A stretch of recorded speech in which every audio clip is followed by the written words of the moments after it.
Hi beautiful people, welcome to my channel. Thank you so much for tuning in today. If this is your first time, thank you, you're welcome. It's good to have you here. And to all my new subscribers, thank you so much for the views, for the likes, for the comments. Some people have even reached out to me personally, so thank you. Happy New Year everyone. I hope the year brings us all of the joy, blessings, dreams. I hope this year gives you everything you've ever wanted, basically. It's been a hot minute here. It's been a hot minute on this channel. You might have heard me say this before. Adult life has been happening, but I'm so happy to be back here. In today's video, I'm going to be sharing some of the struggles of migrants to Canada. Now, this is not the Bible for all migrants. It obviously will not reflect everyone's experiences, but I'm sharing from my own experience and also from a few other people that I've spoken to. One of the struggles that most migrants will face is isolation. Yes, this is a thing, especially if you're coming to Canada during this pandemic period. Canada has tried to put a lot of programs to help migrants transition smoothly, but we know that in these times, everyone is trying to do things remotely or digitally, and so you're not going to find most of those organizations there. You're not going to be able to go there physically, but they can reach out to you and come visit you from time to time. Another struggle that can lead to isolation will be if you're coming from a more traditional society that has good support system, and then you come to Canada where there's a lot of individualism, people are doing their own things. It might be a struggle, and for some people this isolation has led to depression. It's happening. You're coming to a new country, you're coming to a new space, you're learning new things, and if you feel like you're not finding your foot or there's no help or support like you would normally get, that can lead to depression. So one thing I'll say to a lot of migrants that are looking to move to Canada, especially during these times that our world is different, is you have to be mentally strong. You have to, whatever you do to keep yourself mentally strong, do it, because you will need a lot of that strength and fortitude here. And also reach out to as many groups that you can. Reach out to many people. You will find people on LinkedIn, you find videos, you go online, there's a lot of communities and society. Reach out. You cannot get the help if you're just there. You need to put yourself out there and reach out to people. When you come here, for some people, before you maybe start working or going out there, try to volunteer as much as you can, because you need to go out every day and learn more, engage more, so that you can transition easily. The second struggle that most migrants face when coming to Canada is the underemployment. So you're coming from your country where you have maybe you have like the highest qualification, but when you come to Canada, it's a different society. You're going to have to learn the system here. For some people, that's not the case. Some people come and then they're still able to get to the pinnacle of their career here. But for most people, you would have to work your way up.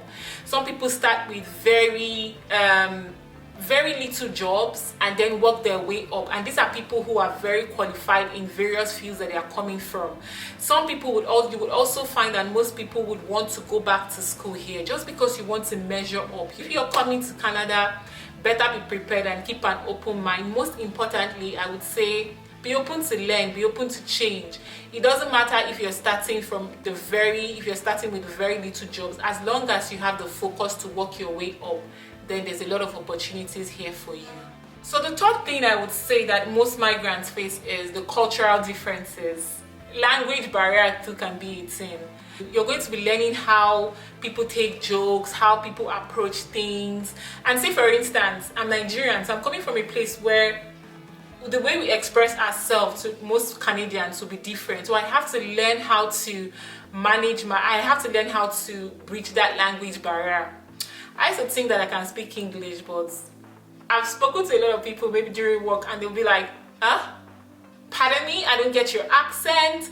I'm sorry, I can't really get what you're saying. And say for instance, there's this word, I'm Nigerian, I say version. And then I've had people say, sorry, pardon me, what did you say? And I've had to learn how to say version.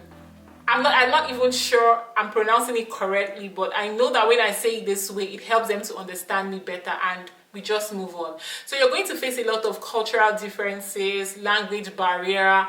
You would have to adapt and adjust to how they express themselves, how they convey certain things, just because you want to reach out to people and you want them to understand you better. This is not to say that you have to go about phonerizing or changing your tongue. I mean, it's too late for that right now, but you just have to try as much as you can to express yourself better so people can understand you, which is what I feel communication is about. The next struggle I feel that most migrants will face here, especially people who are coming here with children, is raising your children here. So your children are going to be immersed in the new culture. They might start feeling very foreign to you. You still want them to have the values or the core values from where you're coming from.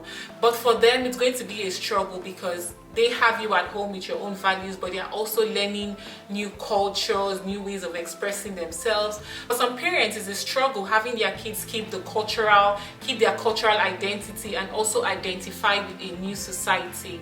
But there's a lot of support services in Canada. There's a lot of support groups, there's a lot of therapy and things that can help kids. So I would say, if you're coming as a parent, you have your children, teenagers especially, even little children, you have to be prepared. They are going to be facing a lot of new cultures and they will try to have a balance. That is a struggle most migrants will face. How do you give your kids balance in a new culture and still help them to keep their cultural identity? Another thing that some people have faced is prejudice and racism. Yes, we need to say this.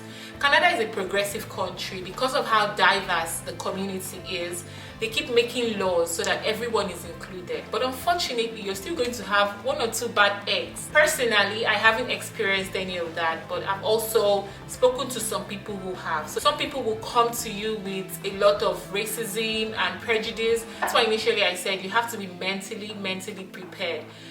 Everybody's experiences is not going to be the same. Some things will come at you. Some people would have great experiences. Some people would have good experiences. But at the end of the day, you're going to find a struggle in one place or the other. Whatever your struggle might be, my advice would be to be mentally strong. Put yourself out there. There are communities out there that can help. There are resources out there that can help. You need to take advantage of that. So guys, this is my 2 cents, and this is some of the struggles I feel that most Canadians face. I'll leave a link for some of the communities and societies I think you can get in touch with just to help you better transition. So thank you very much guys for watching. Before you leave, don't forget to hit on the subscribe button and the notification bell to keep you up to date when I have new content. Thank you so much again and stay blessed. Bye.